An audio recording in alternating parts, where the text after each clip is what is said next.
제목은 가시리네요. 무슨 의미입니까? 가시리. 응? 가다라는 의미. 가다. 시자는 무슨 의미입니까? 시. 그렇지. 높임. 선어말 높임 시제 의식이. 리는 의문형.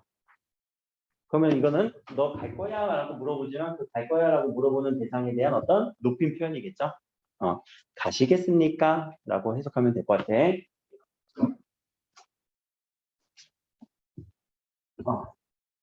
가시겠습니까? 자, 밑에 형식부터 한번 봅시다. 우리 이렇게 줄치는 거, 이렇게 줄치는 거 앞에서 무슨 표현이라고 했을까? 후렴구 잘했어요. 후렴구가 딱딱딱딱 나눠져 있네요. 그러면 자, 이 후렴구의 효과를 한번 정리해 볼까? 자, 후렴구는 먼저 지금 의미가 파악되니 위, 증들과 태평성대, 태평성대 의미 별로 없는 것 같죠? 의미는 없어요. 근데 운율은 형성시켜줘요.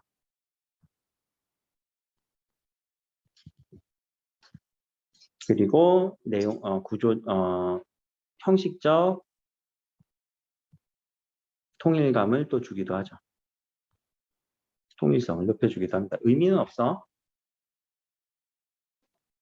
근데 가끔 보면 이게 의미의 전환이 일어난다라고 표현을 하기도 하는데 어떻게 전환이 일어나냐. 자, 위라고 하는 이 표현은 감탄사고요. 증질가라는 거는 악기 소리예요. 증 이런 소리라고 생각하면 될 것 같아. 대평성대라는 거는 얘들아 태평성대 아주 평화로운 세상이라고 얘기를 하지. 갑자기 평화로운 세상이요. 평화로운 세상입니다. 왜 얘기할까? 아까 누구 앞에서 얘기한다고 했어? 그렇지. 대평성대라고 하는 거는 여기서 이제 정치적 색깔이 좀 드러나죠. 왕 앞에서 노래를 하다 보니까 어떤 개인의 서정의 노래가 정치적 노래를 좀 담게 되는 형식상의 어떤 이질감이 좀 들어요. 이게 후렴구의 효과. 그리고 하나 여기 나난이라고 하는 이 표현들이 있는데 이 표현은 여음구라고 얘기를 합니다. 여음구. 여음이라고 하는 이 여자가 우리가 뭔가 남아있다라는 거 잔여물 할 때 남을 여자예요. 여백할 때 그 의미야. 뭔가 이 소리가 잠깐 여백이 있다 보니까 거기에 어떤 악뮤를 맞추기 위해서 혹은 그 리듬감을 주기 위해서 우리가 같이 호응해주는 그런 소리라고 보면 돼요. 전에 내가 롤린 얘기 한번 하지 않았니? 롤리 롤리 롤리 하면 같이 나 떼창을 이러지 이러잖아. 그런 소리라고 생각하면 돼. 그러니까 의미가 있어 없어 여전히 의미 없어. 그냥 흥을 높여주는 거예요. 흥을 돋고 돋아줌. 의미는 여전히 없어요.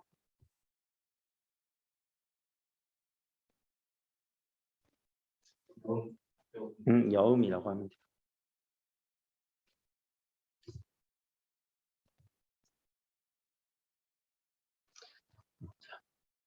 여기 있는 나는, 그러니까 여기는 해석 안 해도 된다는 얘기야. 여기 지금 초록색으로 붙이는 부분은. 3년에 보면 얘는 표기가 다르지. 표기 다르죠? 얘는 영음 거 아니에요. 의미 있는 부분이니까 이따가 눈여겨보시고. 자, 이제 내용을 보러 들어갑시다. 자, 가실이 어떻게 해석하라고? 가시겠습니까? 가실이 있고 이 표현이 의문형이에요. 의문형 어미. 뭐뭐 하는 고, 자네 뭐 밥은 먹었는고 물어보는 그 고예요.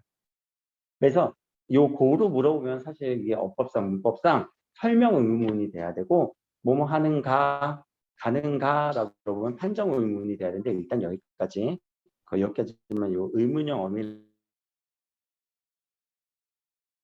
걸 알고 있으니까 버리고라는 표현보다 버리다라고 해석하는 게 낫겠지. 버리고 가시겠습니까? 뭐고요?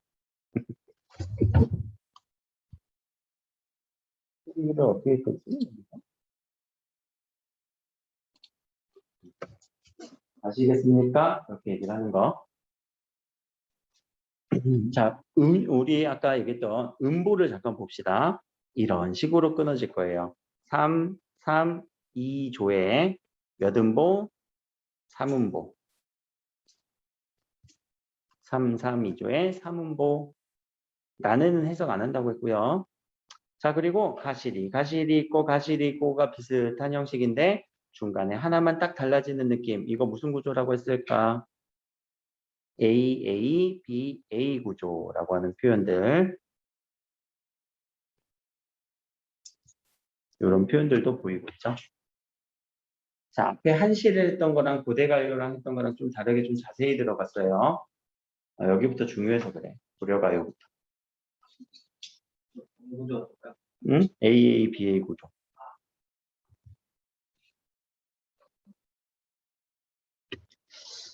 자, 내용은 그러면 화자의 어떤 모습이 드러나니? 갈 거야? 님 갈 거야? 나 버리고 갈 거야? 라고 하는 님을 원망하는 태도가 드러나요.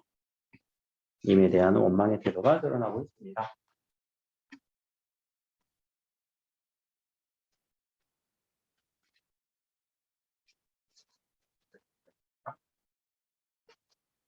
자, 2연으로 넘어갈게요.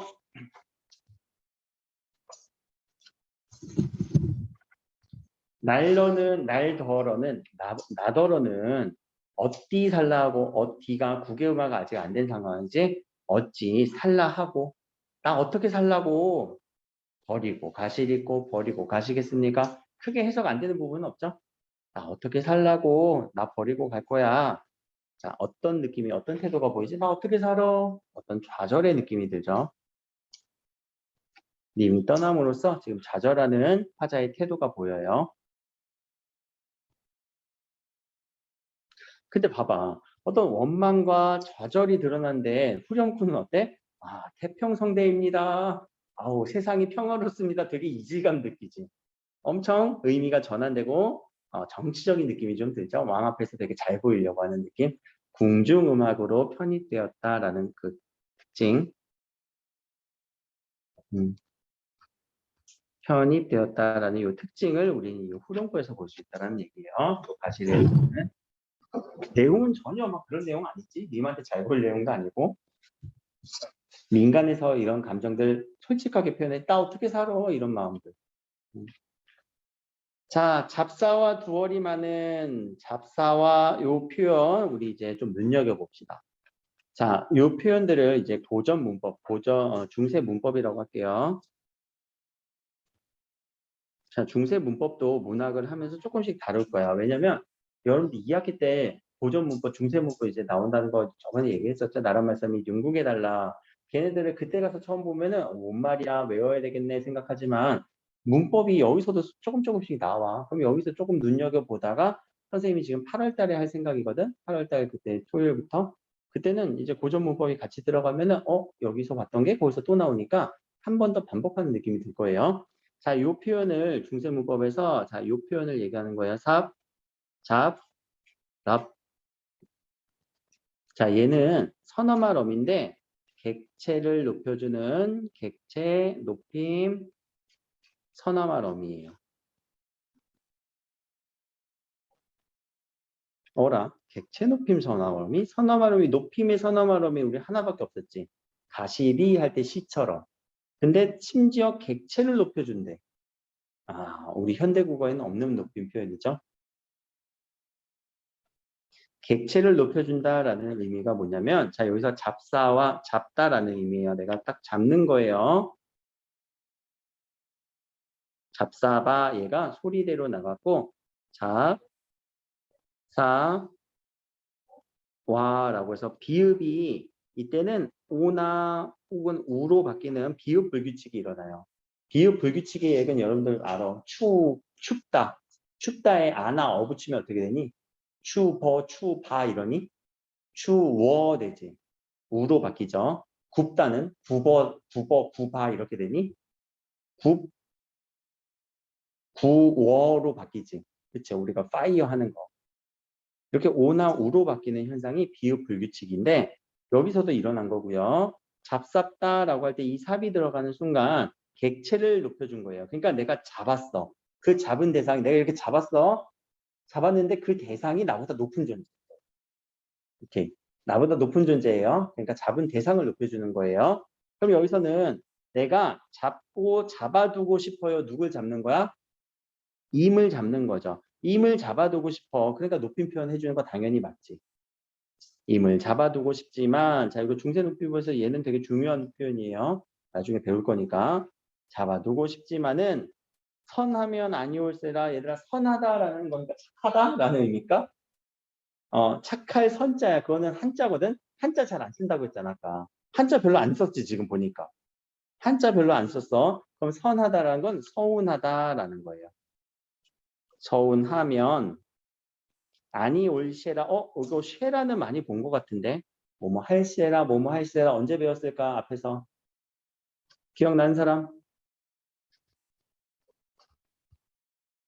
시조 말고 낙장 말고 어디서 배웠더라? 정읍사에서 배웠을걸요.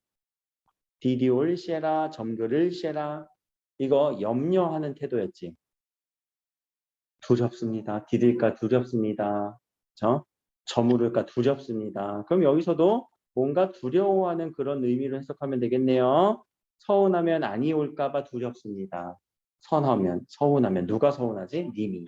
내가 이렇게 잡고 싶어. 그렇지만 내가 이렇게 잡는다는 건 우리가 집착이라고 본다면 너 왜 이렇게 집착해? 라고 하는 그런 서운한 마음이 들면 님이 안 올까 봐서 두렵다. 자, 여기서는 그러면 어떤 이별에 대해서 화자는 잡지도 못하겠어 라고 하는 체념의 태도가 보이죠. 뭐뭐 올시라라는 거는 두렵습니다. 어떤 염려에 대한 태도였고요.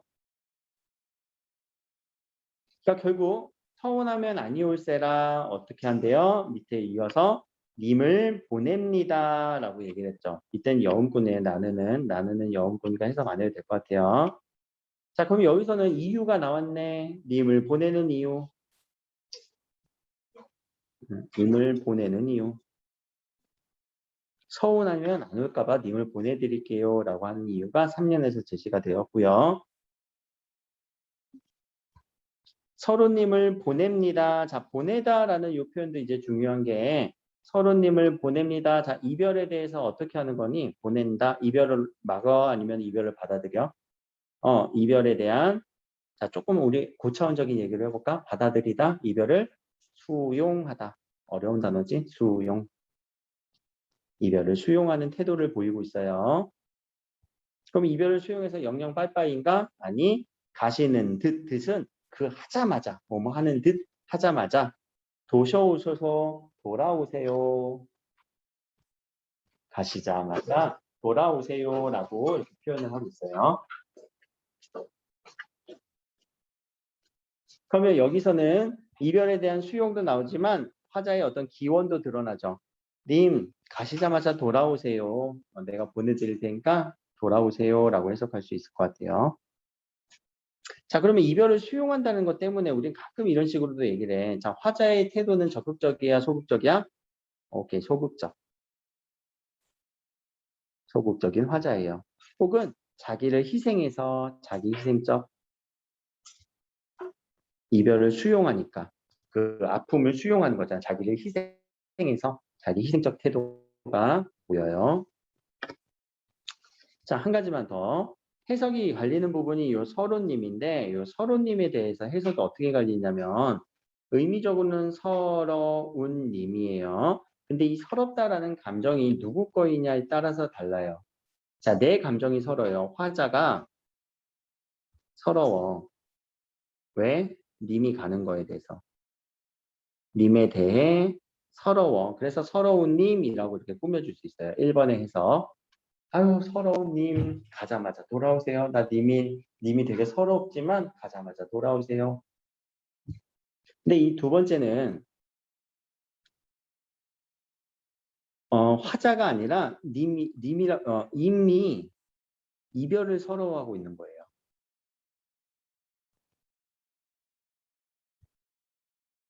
화자가 임에 대해서 서러운 감정을 표현한 게 아니라 임도 마찬가지야. 이별을 되게 서러워하고 있어. 그래서 그렇게 서러운 임을 보냅니다. 어떤 이별을 받아들일 수 있는 이유가 되지. 임도 이별을 되게 서러워하고 있으니까 나도 서러워하고 있으니까 임 가시자마자 돌아오세요 라고 이렇게 받아들일 수 있는 두 가지 해석 중에 하나예요. 둘 중에 하나로 해석을 여러분들이 취사 선택하면 좋다라고 얘기를 했죠. 근데 나는 1번이 좀 해석이, 나 같은 경우 1번으로 해석한 이유가 지금 쭉 얘기 보면 자신의 감정만 얘기하고 있죠. 자신의 감정을 기준으로 내 감정은 잡고 싶었어. 아이고, 니만 가지마. 나 어떻게 살아. 감정을 호소하는 느낌이 있기 때문에 그냥 화자는 화자의 마음을 얘기했다라고 나는 이해를 해요. 근데 가시는 듯 돌아오세요라고 하는 이 표현이랑 연결을 하다 보면 자, 임도 이별을 서러워해. 임도 가기 싫은 거야. 그러니까 임 갔다가 다시 돌아와요라는 말로도 연결될 수 있죠. 그것도 근거가 될 수 있죠. 그렇게도 해석이 될 수 있어요. 그러니까 어떤 해석이 맞느냐 틀리냐가 중요한 게 아니라 그 상황에서 그렇게 맞춰서 우리가 해석하는 게 문학의 어떤 기본적인 틀이다라는 거 연결시켜 주시면 될 것 같아요. 그럼 혹시 주제는 잡을 수 있나요, 여러분들? 여러분들의 언어로 한번 적어보세요. 주제 뭐라고 적으면 좋을까? 자, 주제는 계속 얘기할게요. 상황과 배경 속에서 여러분들이 화자의 정서와 태도를 찾아주면 된다라고 해요. 그럼 상황과 정서, 배경 이런 거 어떻게 찾아줄까? 어떤 상황이야? 임과의 이별. 어떤 정서 태도를 보여주고 있니? 슬프기도 하지. 근데 어떤 태도도 보여? 이별을 수용하기도 하고 빨리 돌아오길 기원하는 태도도 보이죠. 임과의 이별 속에서 슬픈 마음으로 이별에 대해서 수용을 하고 있지만 빨리 돌아오길 기원하고 있어요. 이렇게 얘기하면 주제가 된단 말이야. 근데 이런 주제 막 해설서나 우리 참고서나 뭐 잘 정리되어 있는 거 보면은 뭐라고 정리해서 이별의 정한이라고 5글자로밖에 정리가 안 돼 있어. 그러니까 여러분들이 지금 선생님처럼 나처럼 이렇게 정리하신 게 더 주제다운 주제예요, 사실. 알겠죠? 깔끔하게 정리할 필요 없다라고 계속 얘기하지. 앞에 있는 내용들, 행동, 상황, 그리고 어떤 태도들 찾아주고 정서들 찾아주는 게 시의 주제라고 계속 얘기를 하고 있어요.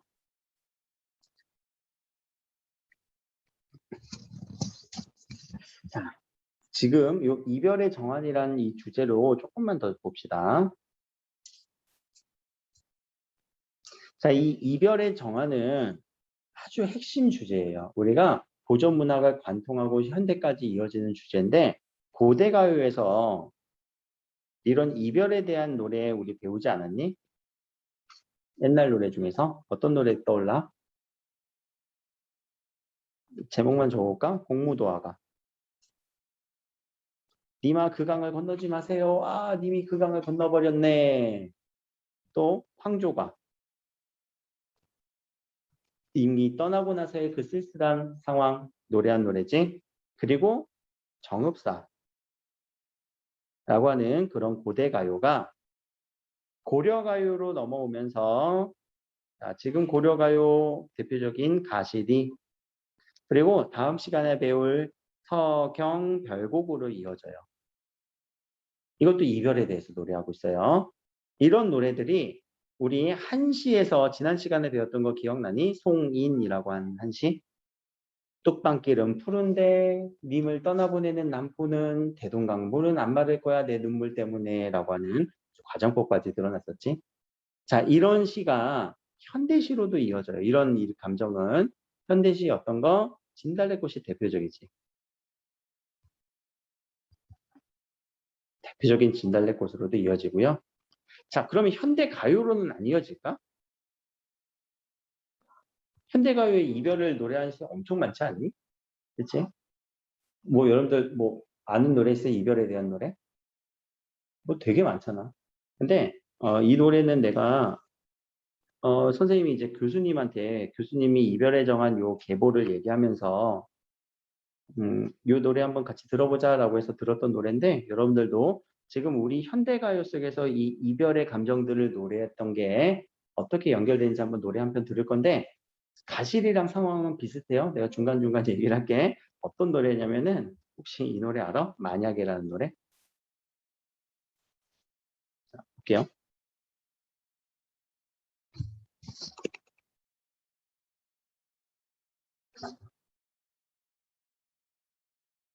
노래 알고 있는 노래니 혹시 이 노래? 만약에만 알아?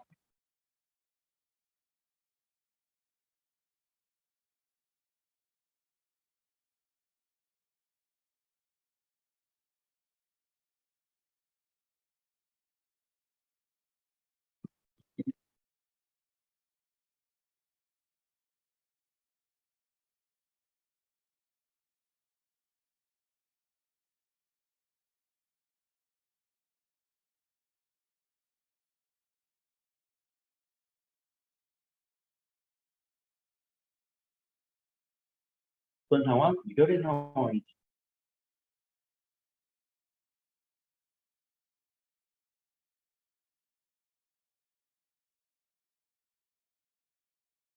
겁이 난데 뭐뭐 할 때랑 염려, 뭐뭐 할까봐 걱정됩니다라고 해석했던 부분이 또 연결되지.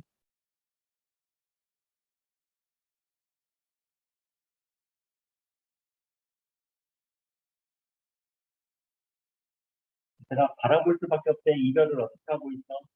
수용하고 있지? 이렇게 연결된다니까.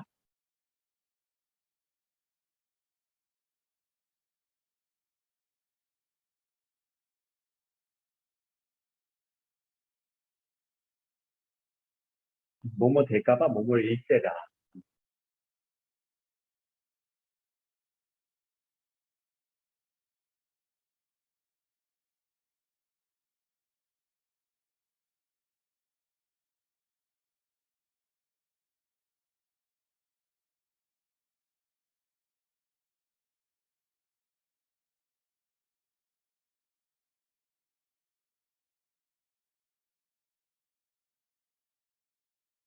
여기까지요. 오케이. 자, 이게 이 노래를 왜 들려주냐면, 나 중간중간 이게 노래 들려주는 이유가, 얘들 고전문학 혹은 여기 고대 문법, 중세 문법, 중세 문법이나 이런 고전 문법이나 고전 문학 배워서 뭐 할래? 이 표현 할래? 삽잡삽 쓸래? 여러분들? 내가 잡삽 씁니다. 이렇게 할래? 그런 거 쓸 거 아니잖아. 근데 왜 배워? 이게 이 연결을 보라는 얘기예요. 항상 고전을 배우고 문법, 고전 문법을 배운 게 현대랑 어떻게 이어지는지, 현대와 어떻게 연결돼서 이런 흐름을 보이고 있는지를 보는 거고, 특히 고전 문학에서 이 이별의 정한이라고 하는 이 주제는 현대 가요에서도 얼마든지 나올 수 있어. 그래서 어떤 학교들은 어떤 학교의 내신에 그냥 보기에 우리 가요를 줘버려. 가요 가사를 줘버린 다음에 뭐 이런 노래도 나서 뭐 길구 공구의 어떤 노래를 딱 줘버린 다음에 그 노래에 대한 감정 뭐 태도를 찾아갖고 여러분들이 배웠던 어떤 시를 주면서 연결시켜 보라는 문제들로 나와. 그럼 그런 문제 나오면 여러분들 욕할 거 아니야.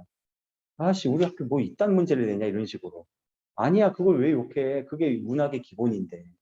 문학의 기본이란 말이야. 현대까지도 어떻게 그렇게 문학이 이어져 오는지. 또 시라는 거는 노래잖아. 그 노래가 지금 우리 노래에서 어떻게 연결되는지를 보는 게 사실 학교에서 가르치고 지금 교육과정에 있는 내용이거든. 근데 그런 거 모르는 사람들이 비판하는 거지. 이따위로 내냐는 식으로. 그거 비판할 게 아니에요. 우리가 준비가 덜 된 거지, 그거는.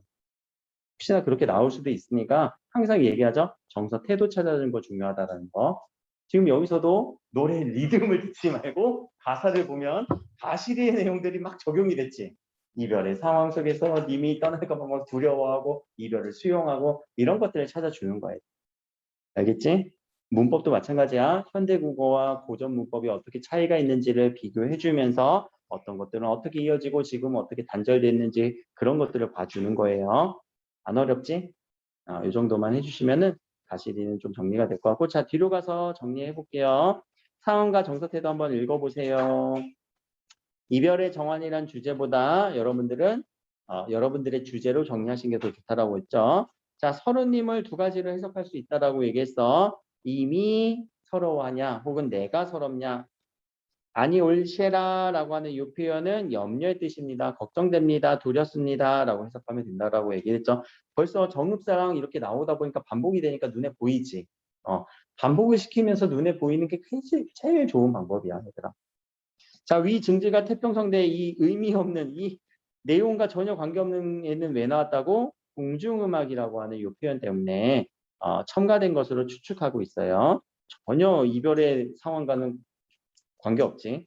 그리고 후렴구의 기능은 이거는 나와야 돼. 그냥 형식상의 기능, 흥을 돋군다, 유격을 형성한다, 연을 구분한다, 구별, 통일감 있다. 이런 형식상의 기능은 어떤 후렴구에서든 다 적용되는 거니까 이거는 그냥 다 외워주는 것도 편해.